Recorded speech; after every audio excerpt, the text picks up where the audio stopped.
विशेष सूचना. एपिसोडमध्ये मांडली जाणारी मतं ही आमची वैयक्तिक मतं असून त्यातून आमचा कोणालाही दुखावण्याचा हेतू नाही. आम्ही मांडलेली मतं ही काळाच्या ओघाने बदलणारी असू शकतात. आम्ही कुठल्याही विषयातले तज्ज्ञ नाही याची श्रोत्यांनी नोंद घ्यावी. धन्यवाद.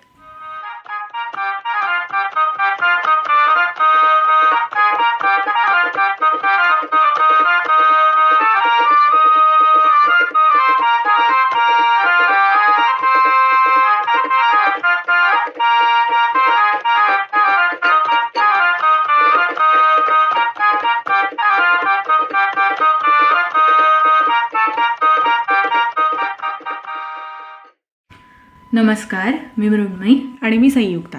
शिळोप्याच्या गप्पाच्या या भागामध्ये तुमच्या सगळ्यांचं स्वागत. संयुक्ता, तू आज कशावर बोलणार आहेस? आज मी एक गोष्ट सांगणार आहे, एका आगगाडीची गोष्ट सांगणार आहे. तर काही वर्षांपूर्वी मी आणि माझे काही मित्रमैत्रिणी आम्ही माथेरानला गेलो होतो.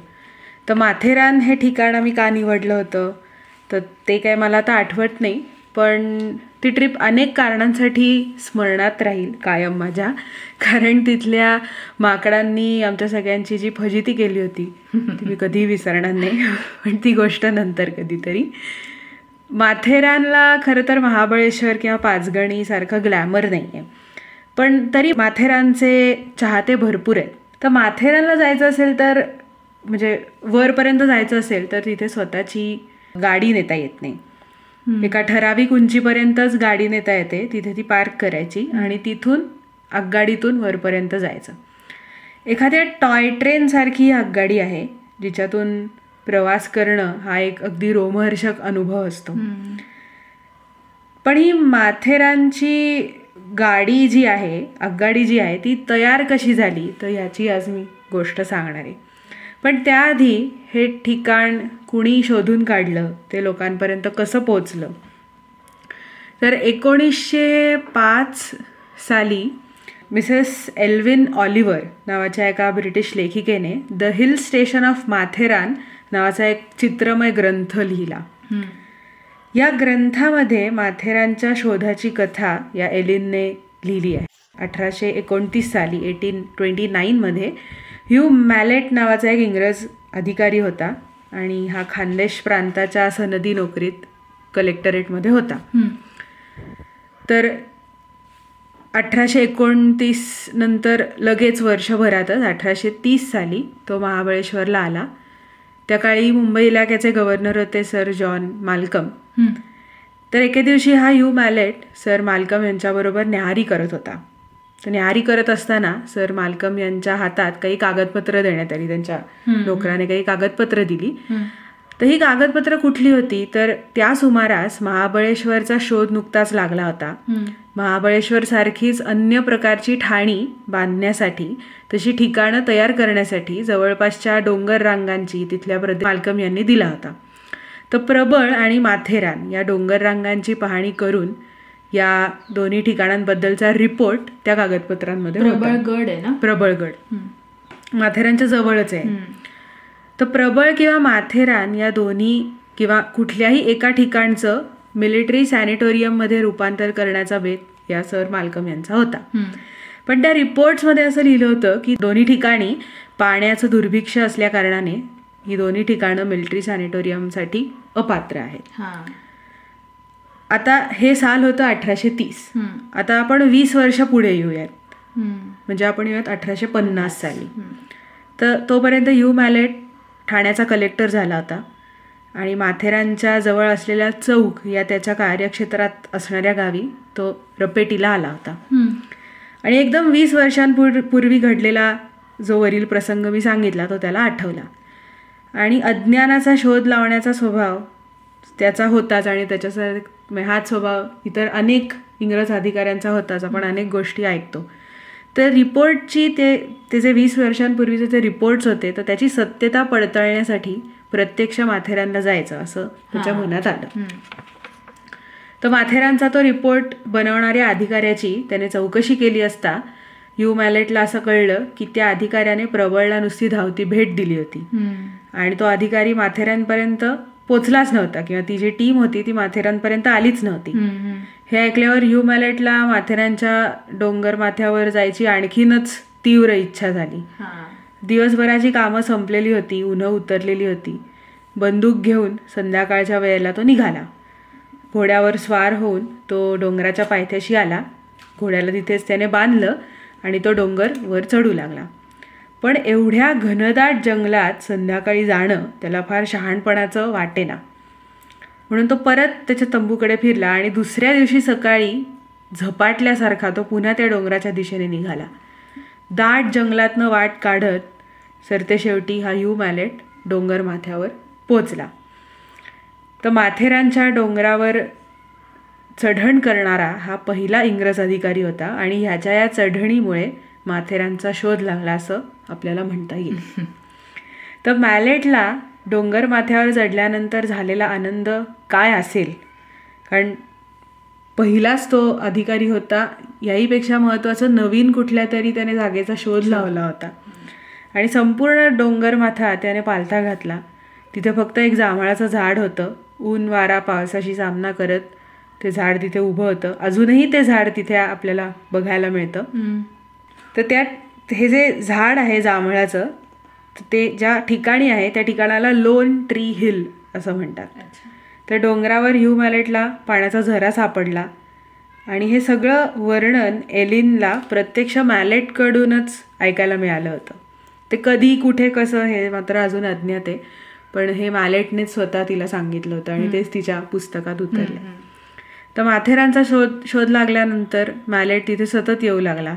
स्वतःसाठी तिथे त्याने छोटंसं एक घर बांधलं आणि 1854 मध्ये निवृत्त होईपर्यंत तो सतत माथेरानला येत असे. हळूहळू मग ब्रिटिशांमध्ये देखील हे ठिकाण प्रसिद्ध होऊ लागलं आणि त्या बाकी इंग्रज लोकांची सुद्धा तिथली वर्दळ वाढत गेली. ह्यू मॅलेटच्या पाठोपाठ इंग्रजांनी आपली विश्रामगृह माथेरानला बांधली. एलिन ऑलिव्हरच्या मगाशी उल्लेख केलेल्या पुस्तकात तिने माथेरानच्या पहिल्या 5 बंगल्यांची नावं नमूद केली आहेत. तर ते 5 बंगले होते ह्यू मॅलेट यांचा द बाईक, कॅप्टन बार यांचा बार कॉटेज, कॅप्टन वॉकर यांचा वॉकर कॉटेज, फॉसेटची द हेर्मिटेज नावाचा बंगला आणि ह्यू मॅलेटने आपल्या भावासाठी बांधलेली एक स्टोन एज नावाची एक बंगली होती. तर ही बंगली पुढे रेडीमनी हाऊस म्हणून ओळखली जाऊ लागली, कारण ती रेडीमनी या पारशी कुटुंबाने विकत घेतली, जे मुंबईचे रेडीमनी होते. तर त्यांनी ती विकत घेतली. तर हे ते 5 बंगले होते. इंग्रजांच्या पाठोपाठ पारशी लोक आली, त्यांनी आपली घरं इथे बांधायला सुरुवात केली. त्यात जमशेदजी जिजीबॉय यांचाही समावेश होता. एक विनायक गंगाधर नावाचे मराठी गृहस्थ देखील होते, त्यांनी पण तिथे घर बांधलं होतं.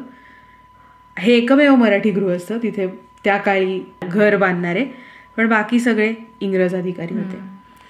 पण माथेरान म्हणलं की कुणालाही आठवते ती तिथली लाईट रेल्वे, म्हणजेच नॅरो गेज टॉय ट्रेन. ही रेल्वे नेरळ ते माथेरान अशी धावते. नेरळ हे माथेरानच्या पायथ्याशी असणारं गाव. नेरळहून माथेरानपर्यंत या नॅरो गेजमध्ये बसून जावं लागतं. तर एलिन ऑलिव्हरच्या 1905च्या पुस्तकात या ट्रेनचा उल्लेख नाही, कारण ही आगगाडी सुरू झाली होती 15 एप्रिल 1907 मध्ये. त्याआधी माथेरानला जायचं तर मुंबई ते उलावा बंदर हे बोटीतून जायचं. नंतर टांग्यातून किंवा बैलगाडीतून या उलावा बंदरापासून चौक गावापर्यंत यायचं. मग तिथून घोड्यावरून किंवा भोयांच्या मदतीने पालखीतून किंवा खुर्चीत बसून संपूर्ण डोंगर चढून वर माथेरानला जायचं. इतका सगळा प्रवास करून माथेरानला जावं लागायचं. तर जेव्हा 1854 पासून मुंबई पुणे आगगाडी सुरू झाली, 1854 मध्ये मुंबई पुणे आगगाडी सुरू झाली, तेव्हा ती नेरळला थांबायची. तर ती खरं तर पूर्ण पुण्यापर्यंत आली नव्हती, तेव्हा ती अर्धवट आली होती, पुण्यापर्यंत नंतर आली. पण जी काही तो ट्रॅक सुरू झाला होता, ते कनेक्शन होतं, तर मध्ये नेरळला एक स्टॉप असायचा आणि तिथे ती गाडी थांबायची. तिथे उतरून लोक पालखीत किंवा खुर्चीत बसून किंवा घोड्यावरून माथेरानला जायचे. हा प्रवास पूर्वीपेक्षा, म्हणजे जे बोटीतून जायला लागायचं, मग चौकपर्यंत यायचं, सो ह्या सगळ्या प्रवासापेक्षा हा जरा सुखकर झाला होता, पण तरी त्रासदायकच होता. पण जेव्हा नेरळ माथेरान आगगाडीची सोय झाली तेव्हा या त्रासदायक प्रवासातल्या सगळ्या अडचणी दूर झाल्या. पण या आगगाडी मागची गोष्ट फार मनोरंजक आहे. नेरळ माथेरान आगगाडी ही कुठल्याही इंग्रज माणसाने सुरू केली नाही, तर त्यामागे आपल्या भारतीय माणसाचा पुढाकार होता आणि त्यांचं नाव होतं अब्दुल हुसेन. तर अब्दुल हुसेन हे तत्कालीन यशस्वी धनिक उद्योजक सर आदमजी पीरभॉय यांचे सुपुत्र होते. माथेरानला जाण्यासाठी ते एकदा नेरळपर्यंत आले, पण पुढे जाण्यासाठी कुठलेही वाहन नाही हे पाहून ते परत मुंबईला परतले. आणि परतताना त्यांनी एक निश्चय केला, तो असा की यापुढे माथेरानला जाईन ते स्वतःच्या मालकीच्या गाडीतूनच. तर मुंबईला परतल्यावर आपल्या वडिलांच्या मागे लागून त्यांनी 10 लाख रुपयांचं भांडवल मिळवलं. हे त्या काळचे 10 लाख रुपये. आपल्या मुलाच्या अतीव इच्छेपुढे किंवा हट्टापुढे असं आपण म्हणूयात, सर आदमजी पण नमले आणि त्यांनी 10 लाख रुपये आपल्या मुलाला अब्दुल हुसेन यांना दिले. खरं तर सुरुवातीला सर आदमजी हे पैसे द्यायला तयार नव्हते, पण आपल्या मुलाने घेतलेल्या ध्यासापुढे ते नमले असं आपल्याला म्हणायला लागेल. 10 लाखांचं भांडवल उभं राहिलं आणि 1900 सालापासून अब्दुल हुसेन नेरळला येऊन राहू लागले. पण फक्त निश्चय करून भागणार नव्हतं. माथेरानचा डोंगर म्हणजे सह्याद्रीचंच रूप होतं एक. कड्यांची उंची खूप होती, तर तिथे रेल्वे पोहोचणं म्हणजे खूप कठीण. नागमोडी वळणं, उंच कडे, ते सुद्धा राकट देशा कणखर देशा असं आपण म्हणतो. आणि ते उंच कडे सुद्धा कमी अंतरात चढायचे. म्हणजे रेल्वे बांधताना ते कमी अंतर जितकं जास्त कमी अंतरात वरपर्यंत जाऊ शॉर्टेस्ट डिस्टन्स वर चढायचे, आणि ते सुद्धा रेल्वेने. तर एकदा त्यांना असंही वाटलं की हे सोडून द्यावं काम, पण इतक्या सहजासहजी ते हार मानायला तयार नव्हते. त्यांच्या डोळ्यासमोर कालका सिमल्याची आगगाडी होती. तर 1903 साली ती तयार झाली होती. तिचे शिल्पकार होते रायसाहेब हरिचंदना. अब्दुल हुसेन यांनी या रायसाहेबांना नेरळला आमंत्रित केलं आणि या दोघांनी मिळून माथेरानच्या आगगाडीचं स्वप्न वास्तवात आणलं. तर या रेल्वे लाईनसाठी सुरुंग लावताना अनेक सापांची बिळं किंवा वारुळं फुटायची आणि त्यांच्याशी सुद्धा अब्दुल हुसेन यांना सामना करावा लागला. तर ते जे तिथे काम करणारे जे कामगार होते, ती तिथली आजूबाजूच्याच प्रांतातली माणसं, स्थानिक लोक, तर त्यांच्याशी अंधश्रद्धा होती की सापाला मारायचं नाही किंवा त्याला काही इजा पोचवायची नाही. तर त्यांनी असं जाहीर केलं की जो कोणी सापांचा बंदोबस्त लावेल तर प्रत्येक सापासाठी मी 1 रुपया देईन, अशी त्यांनी योजना जाहीर केली. आणि 1 रुपया मिळणार म्हणल्यावर त्या कामगारांना सुद्धा त्या पैशांसाठी मग त्यांनी सुद्धा ते त्यांच्या अंधश्रद्धा बाजूला ठेवून करायला लागले. म्हणजे हे सापांचा बंदोबस्त त्यांनी केला, इन्सेंटिव्हाइज केलं. मग पुढे ही रेल्वे लाईन टाकण्याचं काम इतकं अवघड व्हायला लागलं की मरीन बटालियन्स मुंबई आणि पुणे पायोनियर्स रेजिमेंटच्या सैनिकांना बोलावं लागलं. सॅपर्स मायनर्स रेजिमेंटची सुद्धा मदत घ्यावी लागली. इंजिनं आणण्यासाठी अब्दुल हुसेन स्वतः जर्मनीला गेले होते आणि तिथे ऑरेन्स्टीन अँड कोपेल नावाच्या कंपनीबरोबर त्यांनी करार केला. 17.5 टनांची लहान इंजिनं आणली. गाडीचे डबे भारतातच तयार केले गेले. तर अशी सगळ्या अडचणींवर मात करून ही रेल्वे तयार झाली खरी, पण त्यात लोक चढायलाच तयार होईनात. कारण उंच कड्यावरून आगगाडी चढत जाणार या कल्पनेने लोकांना खूप भीती वाटायला लागली. तर लोकांच्या मनातली भीती घालवण्यासाठी अब्दुल हुसेन, इंजिन ड्रायव्हर आणि त्यांचे 2 मदतनीस यांच्याबरोबर इंजिनात ते स्वतः बसले आणि या आगगाडीचा पहिला प्रवास अब्दुल हुसेन यांनी केला. तर लोकांना इतकी भीती वाटत होती की ते अब्दुल हुसेनना पण तुम्ही नका जाऊ असं म्हणत होते, पण अब्दुल हुसेन यांना लोकांच्या मनातली ती भीती काढून टाकायची होती. त्यांनी काही गडबड होऊ नये म्हणून रेल्वेच्या दोन्ही बाजूला कामगारांना खडा पहारा द्यायला सांगितला. त्यांना असं वाटत होतं की म्हणजे हा प्रवास त्यांनी हा प्रवास स्वतः करण्यामागचं कारण असं होतं की माझ्या आयुष्या इतकंच बाकी लोकांचा जीव पण तेवढाच महत्त्वाचा आहे. त्यामुळे मी जेव्हा पहिला प्रवास यशस्वीपणे करेन तरच लोक त्या आगगाडीमध्ये बसतील. आजच्या भाषेत skin in the game. Correct. तर हा प्रवास त्यांनी यशस्वीपणे पूर्ण केला. माथेरानला गाडी पोचली आणि त्यांना इतका आनंद झाला की आपल्या खिशातली सगळी रक्कम त्यांनी त्या कामगारांमध्ये वाटून टाकली. आणि जेव्हा सर आदमजी यांना आपल्या मुलाच्या यशाबद्दल कळलं तेव्हा त्यांना आनंदाश्रू आवरेनात. तर आयुष्याच्या उतारवयात सर आदमजी हे माथेरानलाच आपल्या शॅरेट नावाच्या बंगल्यात राहू लागले. जेव्हा ही गाडी त्यांच्या बंगल्याजवळून जाई तेव्हा ती तिथे क्षणभर थांबून शिट्टी वाजवून सर आदमजी यांना वंदन करी आणि मग ती पुढे जाईल. ही गाडी सुरुवातीला मुंबई पुणे रेल्वेच्या समांतर मार्गाने जाते आणि मग नंतर ती घाट चढायला लागते. हिचा वेग सपाट रस्त्यावर ताशी 12 मैल आहे आणि चढावर ताशी 5 मैल आहे. अजूनही तीच गाडी आहे. त्याच्यामध्ये काही रिपेरेशन आणि रिस्टोरेशन झाली असतील, कारण इतकी वर्ष या सगळ्याला झाली, पण अजूनही ती गाडी तिथे धावते. सर आदमजी पिरभा यांचं 12 ऑगस्ट 1913 निधन झालं आणि त्यांचे चिरंजीव अब्दुल हुसेन यांचं लगेच 18 डिसेंबर 1918 साली निधन झालं. वडिलांच्या स्वकष्टातल्या धनातून तितकेच कष्ट करून तिथे त्यांनी नेरळ माथेरानची आगगाडी उभी केली आणि हे स्वप्न तिथे येणाऱ्या पर्यटकांसाठी लाभदायक ठरलं. आणि हे खरं तर हे जे कष्ट होते या दोघांचे, हे भगीरथ प्रयत्नांपेक्षा कमी मला काही वाटत नाहीत. कारण मुळात इंग्रजांसाठी हे प्रोजेक्ट इंटेन्सिवाईज करणं हे खूप सोपं होतं त्या काळी, कारण रेल्वेज भारतामध्ये येत होत्या, अनेक ठिकाणी त्या सुरू झाल्या होत्या, कलकत्ता, मद्रास, मुंबईमध्ये सुरू झाली होती. त्यामुळे इंग्रजांसाठी हे खूप सोपं होतं, पण भारतीयांसाठी त्यांची सत्ता पण होती. पण भारतीयांनी असं स्वप्न मुळात पाहणं आणि ते सत्यात उतरवणं, त्याच्यामुळे हे भगीरथ प्रयत्नच म्हणायला पाहिजेत सर आदमजी पिरभॉय आणि अब्दुल हुसेन यांचे. खरंय. तू कशाबद्दल बोलणार आहेस आज? तू भगीरथ प्रयत्न म्हणलीस या आदमजी पिरभॉय आणि त्यांच्या मुलाचे अब्दुल हुसेन. तर तसाच एक भगीरथ प्रयत्न अजून एका माणसाने केले होते, पण वेगळ्या क्षेत्रात. तर त्याची आज मी गोष्ट सांगणार आहे. ती नुकतीच माझ्या वाचनात इतकी डिटेलमध्ये आली. तर आता आज या घडीला आपण कॉम्प्युटिंग या शब्दाचा विचार केला तर तुझ्या डोळ्यासमोर, आज मी आता तुला विचारते की तुझ्या डोळ्यासमोर किंवा तुझ्या डोक्यात काय येतं कॉम्प्युटिंग म्हणल्यावर?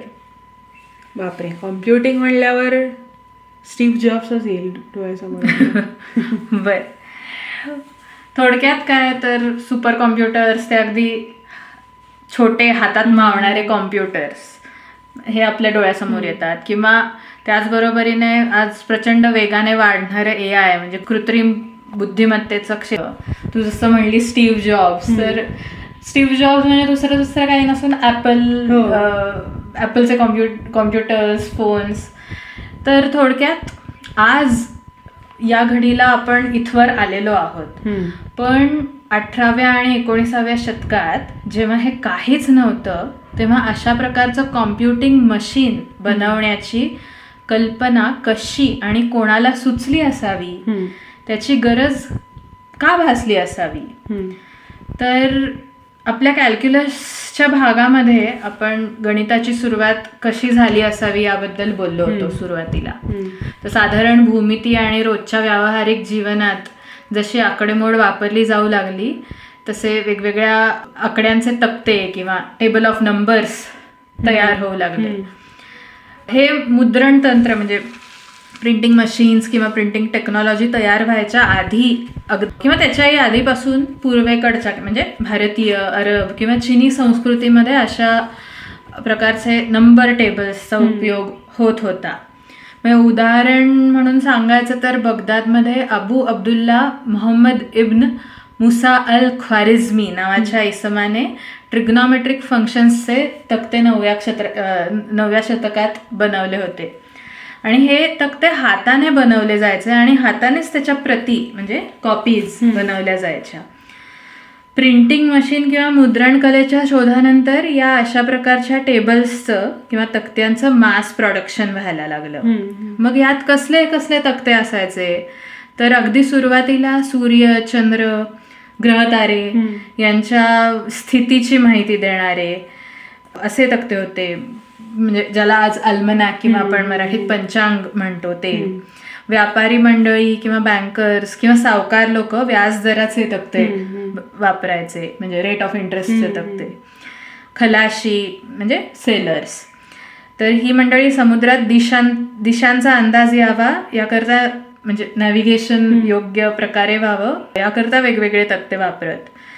तर हे तक्ते जसे पुस्तकांच्या स्वरूपात मोठ्या प्रमाणात उत्पादित व्हायला लागले तसं या तक्ता करणाऱ्यांच्या लक्षात यायला लागलं की त्या नंबर टेबल्सना एक आर्थिक मूल्य आहे. बरोबर.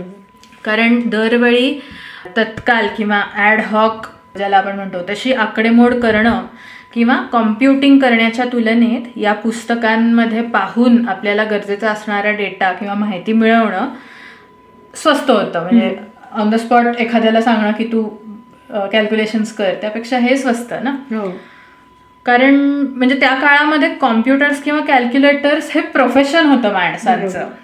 ही विशेष कौशल्य असणारी आणि हे सगळंच त्यांना बऱ्यापैकी महाग जायचं कारण त्यांना पगार द्यायला लागायचा. कॉम्प्युटर्स किंवा कॅल्क्युलेटर्स मंडळी जी असायची ही लोक शेवटी माणसंच होती ना, तर त्यांच्या हातून चुका व्हायच्या. ते कधी कधी कामचुकारपणा करायचे.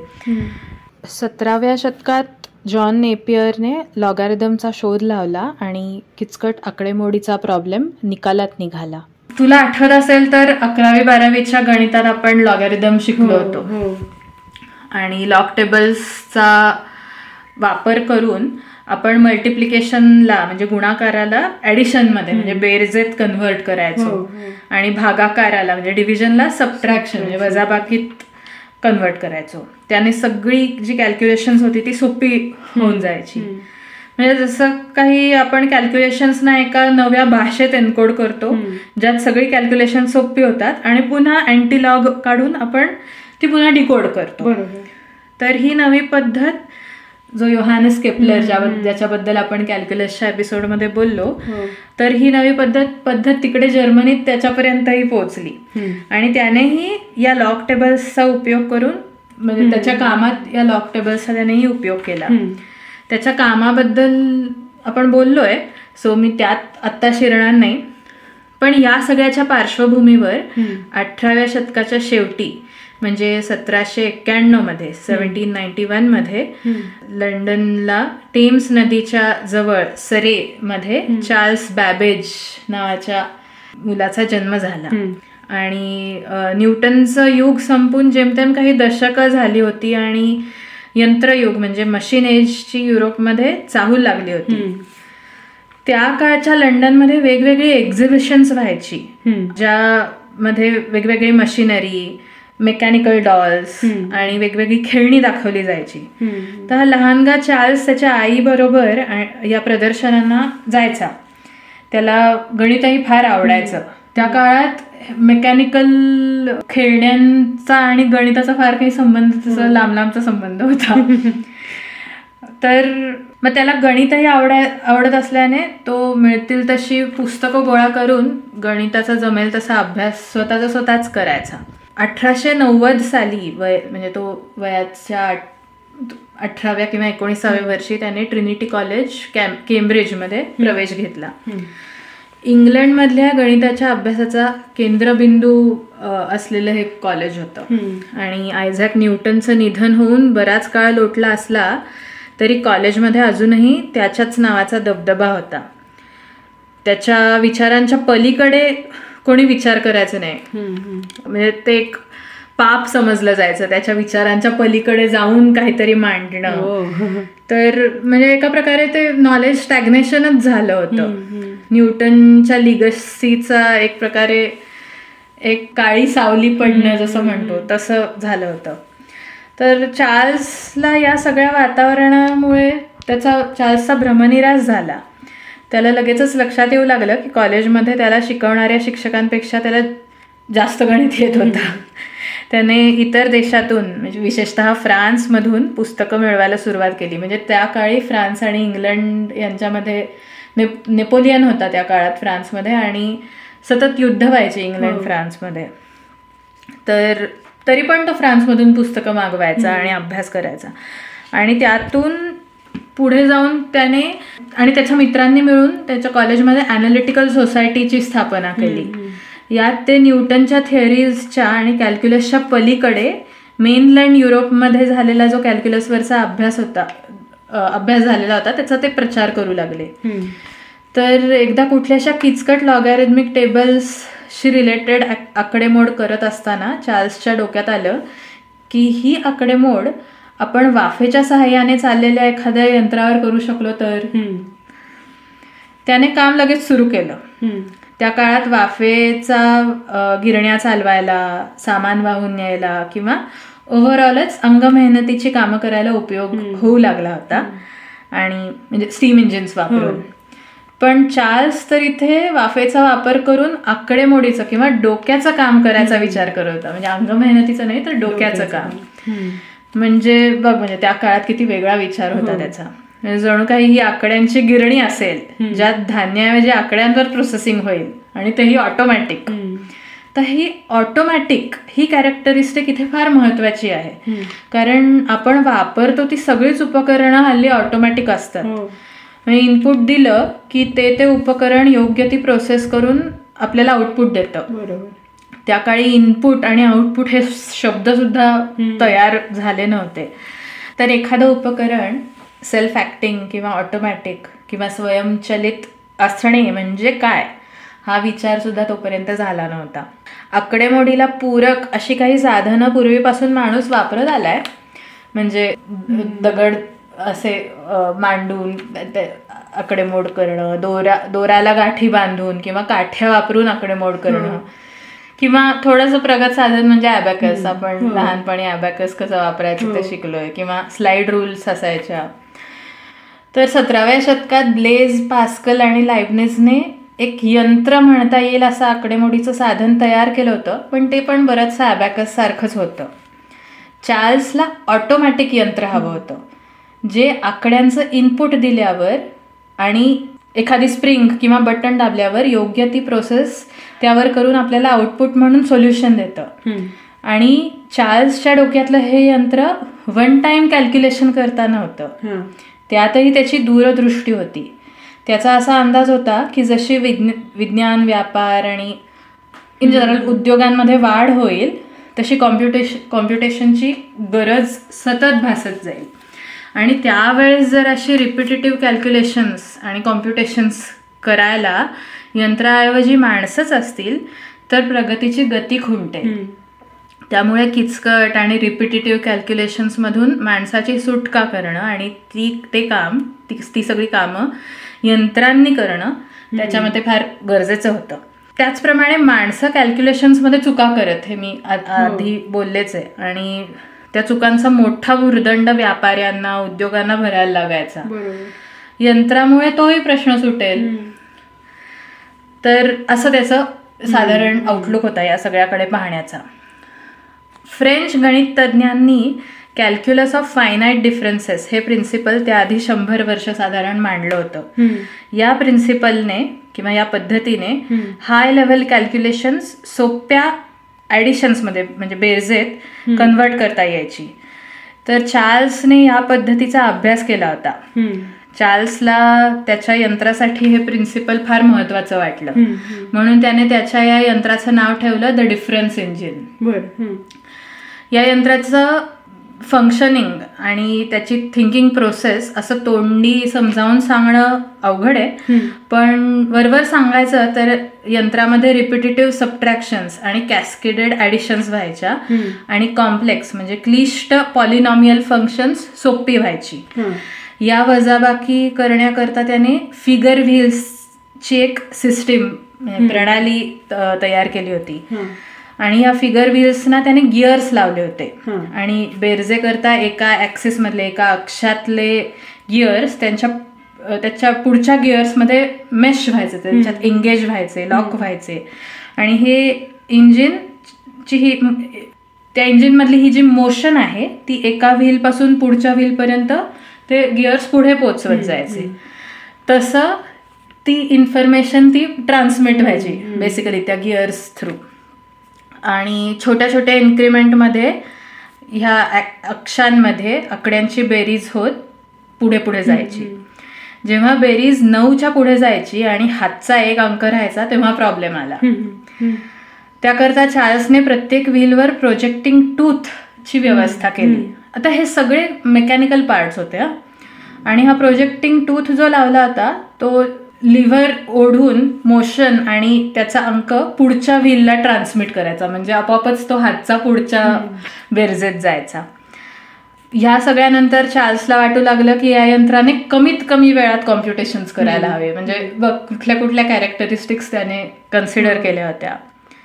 त्याकरता पॅरलल प्रोसेसिंगची कल्पना त्याला सुचली, पण बेरजेत हातचे अंक जर सगळ्याच ॲक्सेसच्या बेरजा एकत्र झाल्या, म्हणजे त्या हातचे अंक सगळ्याच ॲक्सेसमधल्या बेरजांमध्ये आलं तर ते कुठे जाणार हा प्रश्न होता. त्यामुळे ही पद्धत काही कामी आली नाही.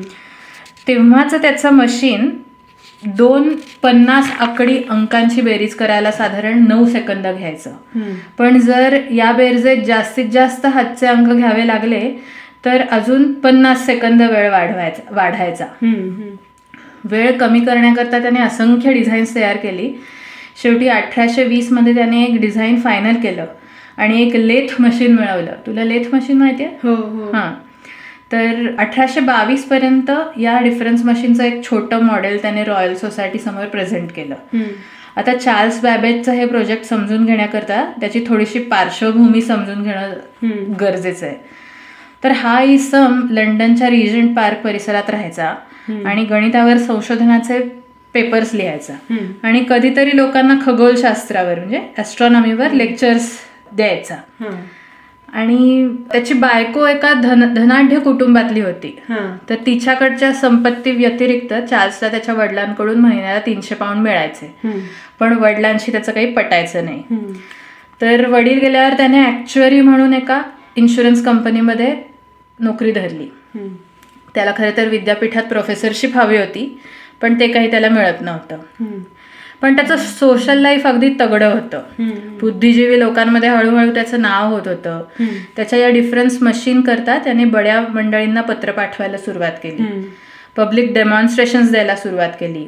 1823 मध्ये ट्रेजरी आणि एक्सचेकरला त्याच्या या शोधाबद्दल उत्सुकता वाटली. चार्ल्स बॅबेजने त्यांना वचन दिलं की लॉगॅरिथमिक टेबल्स या मशीनमुळे बटाट्यांइतकी स्वस्त होतील. आणि लॉक टेबल्स त्यांच्याकरता फार महत्वाची होती, कारण लॉक टेबल्समुळे जहाजं समुद्रात योग्य प्रकारे नॅव्हिगेट करता यायची. बरोबर. कारण कॅल्क्युलेशन सोपी व्हायची. त्यांच्याकडून म्हणजे ट्रेजरी आणि एक्सचेकरकडून चार्ल्स बॅबेजला सुरुवातीचं पहिलं फंडिंग 1,500 पाऊंड म्हणून त्याला मिळालं. बॅबेजने चक्क त्याच्या घराच्या मागच्या बाजूला एक वर्कशॉप तयार केलं आणि क्लेमेंट नावाच्या एका ड्राफ्ट्समन आणि मेकॅनिकल इंजिनियरला त्याने नोकरीवर ठेवलं. त्या दोघांच्या लगेचच लक्षात आलं की त्यांच्या मशीनला प्रचंड अचूकपणे म्हणजे प्रिसिजनने तयार केलेले पार्ट्स लागणार आहेत आणि हँड टूल्सनी असं प्रिसिजन येणं, असा अचूकपणा आणणं खूप कठीण आहे. त्यामुळे नंबर टेबल्सचा कारखाना काढायच्या आधी त्याला मशीनसाठी लागणाऱ्या स्पेअर पार्ट्सचा कारखाना काढणं गरजेचं होतं.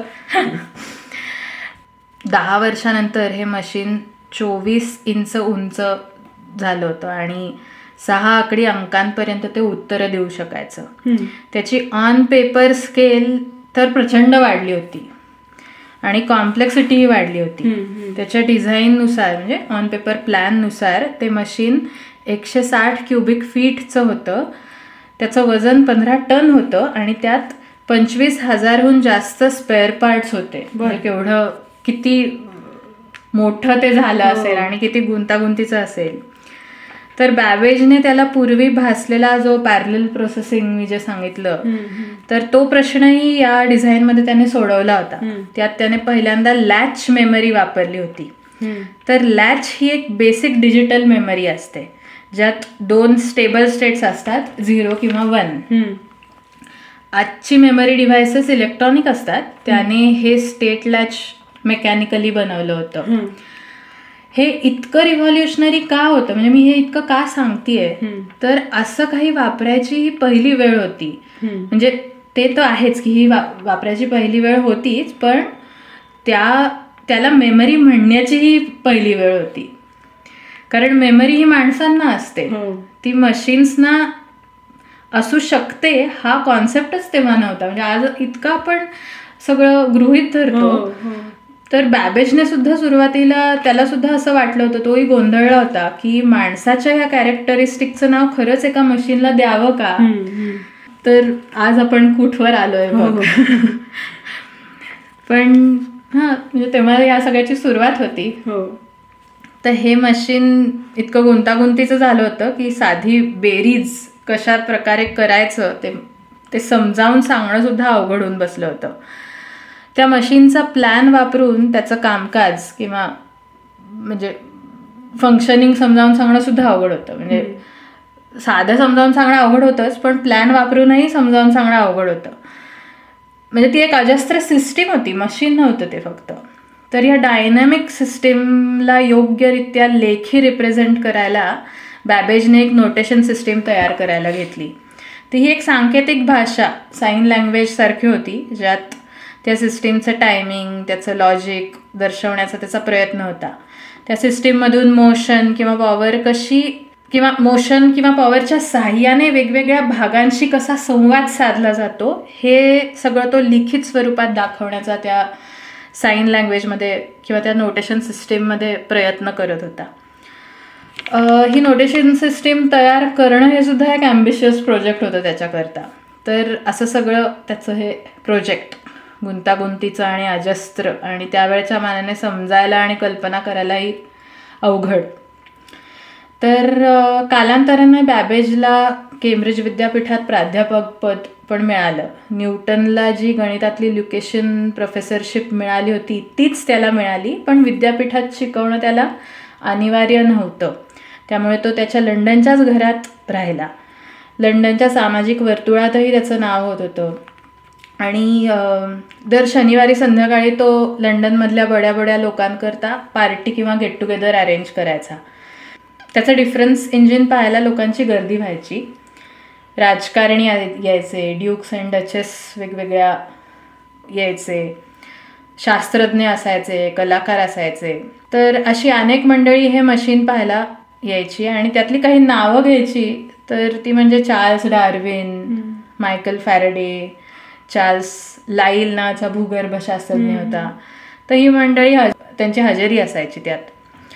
बॅबेज किस्से, विनोद आणि गोष्टी सांगण्यात कुशल होता आणि त्याच्या विनोदातही गणित आणि लॉजिक असायचं. तो लोकांना खिळवून ठेवायचा आणि त्यांच्यावर छाप पाडून जायचा. पण हळूहळू कालांतराने त्याच्या या डिफरन्स इंजिनची लोकप्रियता कमी व्हायला लागली होती. क्लेमेंट म्हणजे त्याचा जो इंजिनियर होता आणि त्याच्यात थोडेसे वाद झाले होते. तो बॅबेज आणि ट्रेजरीकडून अजून पैसे मागू लागला होता आणि गव्हर्नमेंट ट्रेजरीलाही आता संशय यायला लागला होता की या प्रोजेक्टमध्ये नफेबाजी चालू झाली आणि मूळ प्रोजेक्ट बाजूला राहिलाय असं त्यांना वाटायला लागलं होतं. तर एका दशकाहूनही जास्त चाललेल्या या प्रोजेक्टवर गव्हर्नमेंट ट्रेजरीने 17,000 पाऊंड खर्च केले होते. तर त्यावेळेचे जे ब्रिटिश पंतप्रधान होते आणि त्यावेळेचं सरकार होतं, तर त्यांना असं वाटायला लागलं की हे इंजिन म्हणजे फार काही उपयोगी संशोधन नसून बॅबेजचं एक त्यांनी तयार केलेलं एक खेळणं आहे. बॅबेजला सुद्धा गव्हर्नमेंटकडून फार अपेक्षा नव्हत्या. शेवटी 1842 मध्ये गव्हर्नमेंट फंडिंग बंद झालं. पण एव्हाना बॅबेजला पुढच्या प्रोजेक्टची स्वप्न पडू लागली होती. तो अशा एका व्यक्तीला भेटला होता जी त्याच्या या स्वप्नाला आणि कॉम्प्युटिंगच्या भविष्यालाही एक नवी कलाटणी देणार होती.